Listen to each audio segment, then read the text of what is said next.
Calcul du maximum ou du minimum d'une équation du second degré.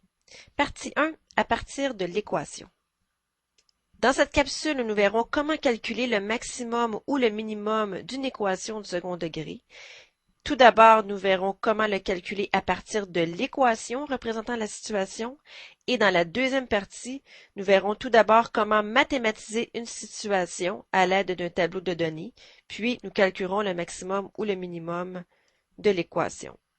Tout au long de la capsule, nous consulterons et compléterons notre résumé. Alors, si vous ne l'avez pas déjà en main, je vous invite à aller le chercher pour pouvoir y ajouter des informations. Section 1. Recherche du maximum ou du minimum d'une parabole à partir de l'équation. Vous savez qu'une équation du second degré, c'est une équation qui est de la forme y égale ax2 plus bx plus c. Et vous savez que lorsque nous traçons le graphique d'une équation du second degré, eh bien ceci nous donne une courbe qu'on appelle une parabole. Et la parabole peut avoir une ouverture vers le bas ou vers le haut. Observons maintenant l'évolution de la valeur de y dans les deux situations. Lorsque la parabole est ouverte vers le bas, vous voyez que les valeurs de y augmentent jusqu'à ce qu'elles atteignent un certain maximum et ensuite diminuent à nouveau. Dans ce cas, la valeur maximale que y atteint, c'est moins 1. Alors, moins 1 ici, dans cet exemple, c'est le maximum de l'équation, car y ne prend jamais une valeur plus élevée que moins 1. Alors que lorsque la parabole est ouverte vers le haut, eh bien, si vous observez les valeurs de y, les valeurs de y diminuent jusqu'à ce que y atteigne un minimum ici et ensuite augmente à nouveau. Alors, dans cette situation, dans cet exemple, on voit ici que le minimum que y prend comme valeur, c'est moins 3. Alors, lorsqu'on parle de maximum ou de minimum d'une équation, on parle toujours d'une valeur de y. Lorsque la parabole est ouverte vers le bas, l'équation atteint un maximum, et lorsque la parabole est ouverte vers le haut, l'équation atteint un minimum. En contrepartie, on va dire que ici, la parabole n'atteint aucun minimum parce que les branches s'étendent jusqu'à moins l'infini. Et ici, on dira que l'équation n'atteint aucun maximum parce qu'on voit que les branches s'étendent vers le haut jusqu'à l'infini. Regardons les deux exemples suivants. Quel est le maximum de cette équation? Eh bien, observez la valeur maximale de y. Elle est atteinte au sommet. Alors, on voit ici que le maximum de l'équation, c'est 2. Et ici, quel est le minimum? Eh bien, le minimum de cette équation, c'est 3. C'est la valeur minimale que y peut prendre. Alors, ce que l'on observe ici, c'est que le maximum ou le minimum d'une parabole, ça correspond à la coordonnée y du sommet, n'est-ce pas? Le sommet possède deux coordonnées, x et y, et puisqu'on en observe la valeur de y, eh bien, ce sera la coordonnée y du sommet.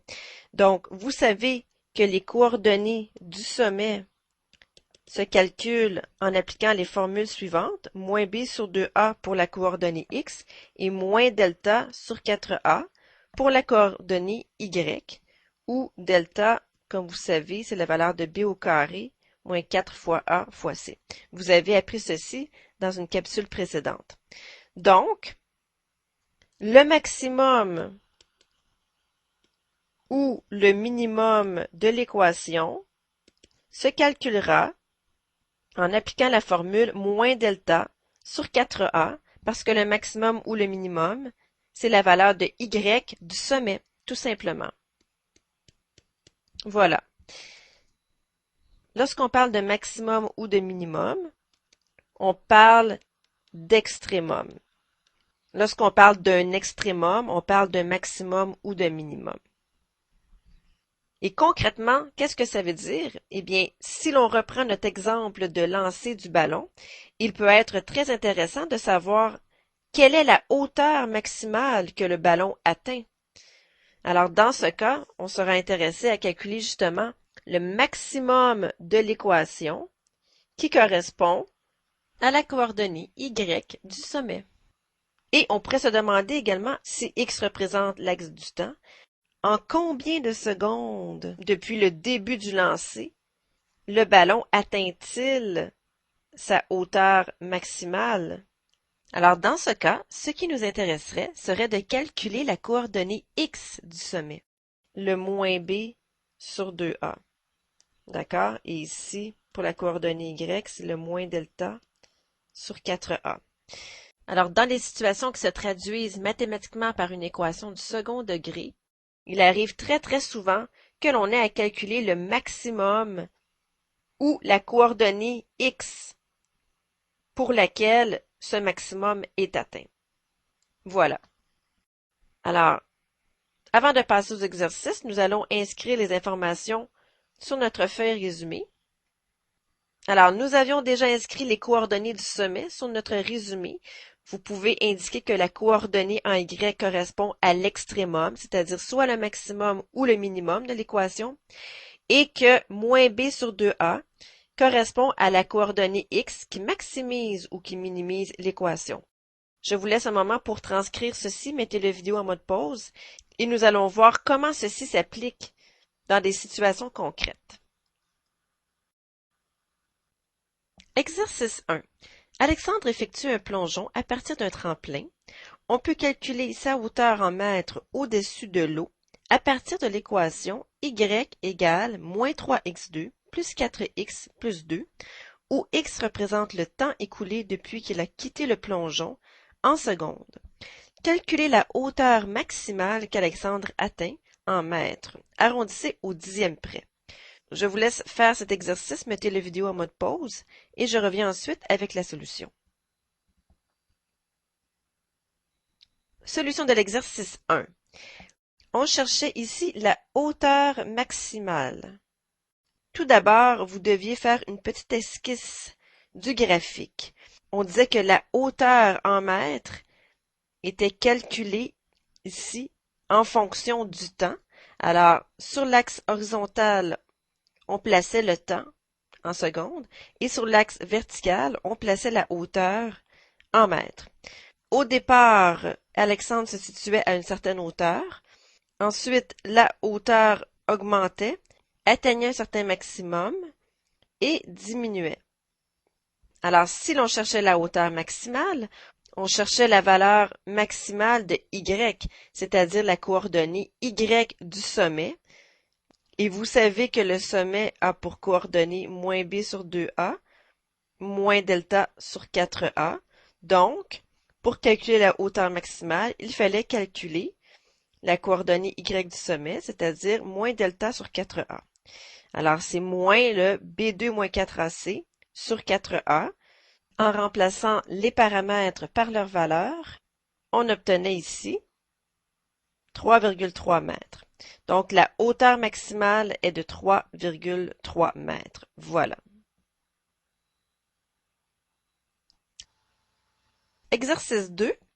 Une voiture téléguidée roulant à une certaine vitesse décélère à l'approche d'une courbe, puis accélère à nouveau. L'équation permettant de calculer sa vitesse en mètres par seconde est la suivante. Y égale 2 tiers x2 moins 4x plus 8, où x représente le nombre de secondes écoulées depuis le début de la décélération. Premièrement, calculer la vitesse minimale en mètres par seconde, et b, après combien de secondes cette vitesse est-elle atteinte? Je vous laisse faire ceci également, mettez la vidéo en mode pause et je reviens ensuite avec la solution. Solution de l'exercice 2.